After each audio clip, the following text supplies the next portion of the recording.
Welcome back students to our online platform, that is our school's YouTube channel. So again we are ready with today's video. This video is for class 9th and the subject is science, and today we are supposed to start a new chapter, that is chapter number 10, and the name of the chapter is gravitation. So the word gravitation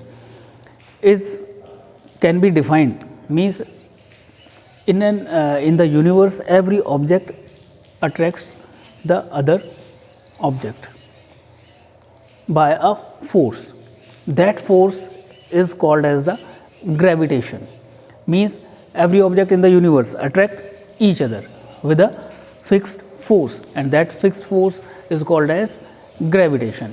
At the same time, we are supposed to one activity is given in your book, that the moon is revolving around the earth. So how it is revolving? Because there is a force between moon and earth. So again one more question arises in our mind, that if there is any force between moon and the earth, so the moon should come towards the earth only. So that is not coming, that is not falling towards the earth. So we can explain or we can demonstrate by the activity given in your book, that if we tie a peb, means a pebble means a small stone with the help of a thread, and we are revolving that in a circular path. So the stone is revolving due to the force which the stone is experiencing towards the center. Center means our finger, means we are revolving like this.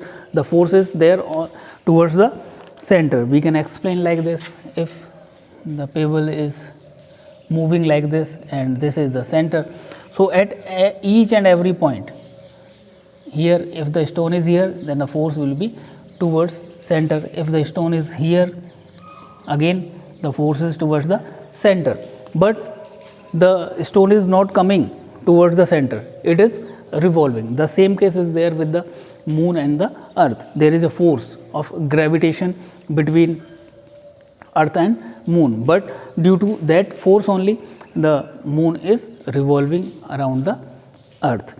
So at the same time, if we are revolving a pebble tied to a thread, and at any point we are supposed to means release it, हम उसको छोड़ देते हैं. So what will be the direction? It will not come inside, it will not come outside, it will go, the direction will be the tangential. Means यहाँ पे ये जो line है that is connecting that stone to the center, the 90 degree angle, the pebble will go tangentially. Tangentially means the direction which is 90 degree to the direction to the center. वो जो object है उसका जो direction है towards the center, to that 90 degree angle, that is the tangential, and it will move in that direction only. So after this we are supposed to discuss universal law of gravitation.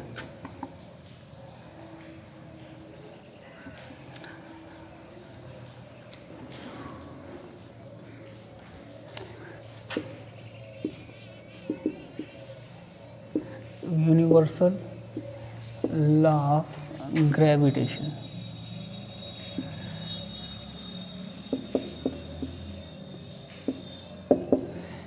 It states that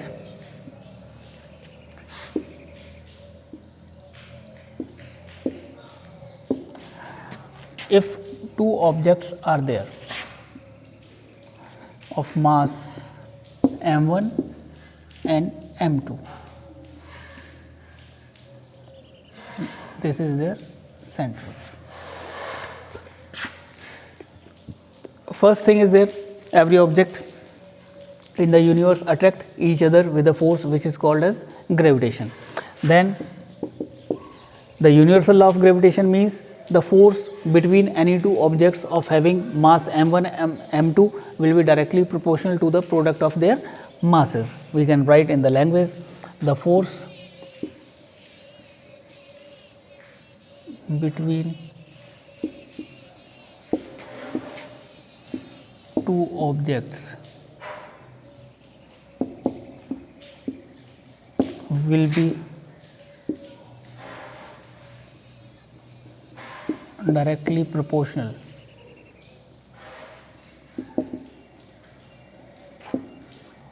to the product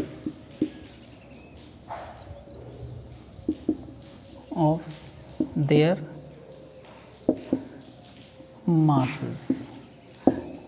It means F is directly proportional to m1 m2.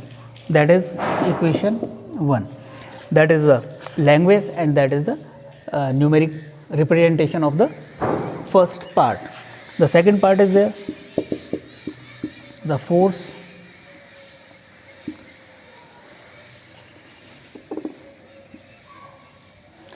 will be inversely proportional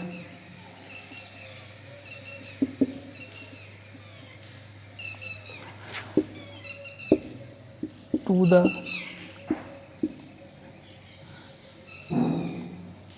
square of the distance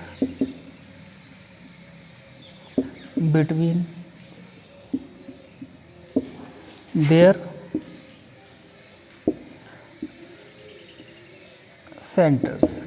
Means if these are the centers and this is the distance between their centers and that is BR, then force will be inversely proportional to, inversely means it will be F is directly proportional to 1 upon R square, means the square of the distance between their centers, not between their surfaces, that can be different, but the distance between their centers only we are supposed to consider.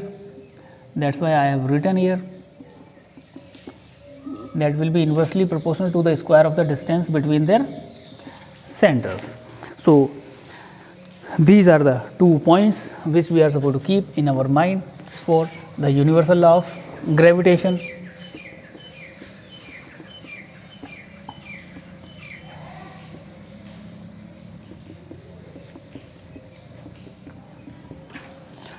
So, we got 2 equations from first and second. From first and second we have F is equals to F not equals to F is directly proportional to m1 m2 upon R square. But this is not an equation. We want to frame one equation for force. So, we have to change the sign of proportionality into equals to change the sign of proportionality into equals to, we are supposed to supply the constant, and here the constant is capital G. So, m1 m2 upon R square, where m1 m2 are the masses of the object, R is the distance between their centers, and G is the universal gravitational constant, capital G. Capital G is the universal gravitational constant, and the value of G is 6.67 into 10 raised to power minus 11, and the units are Newton meter square per kilogram square. So, from where this unit came?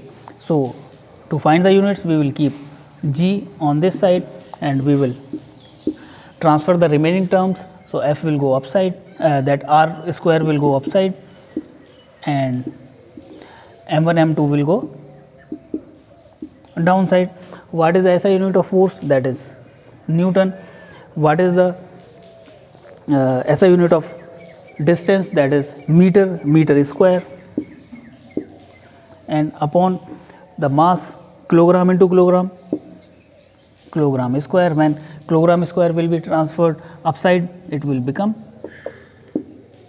kg minus 2. So, this is the way how we are supposed to keep in our mind the units of the capital G. The capital G, again I am telling you, that is the universal gravitational constant, and the value is 6.67 into 10 raised to power minus 11 Newton meter square per kilogram square. after this.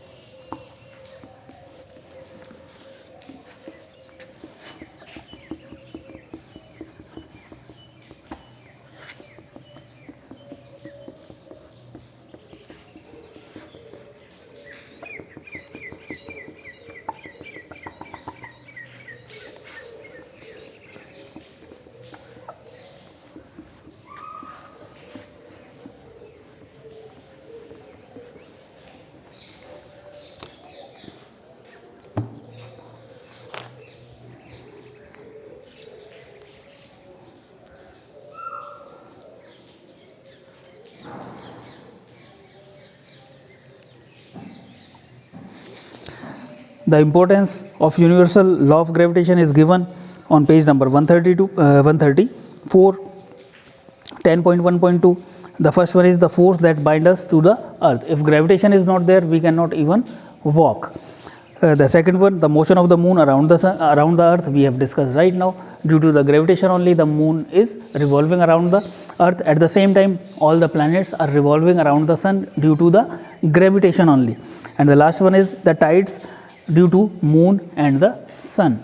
Tides means that the means what we can call in Hindi, that is jwar bhata, means the high waves of water in the sea. So that is due to the different positions of the moon and the sun, means the distance between earth and the moon and the other planets changes. Due to that, the tides used to be there. So these are the importance of the universal law of gravitation. At the same time, one more term is there, free fall.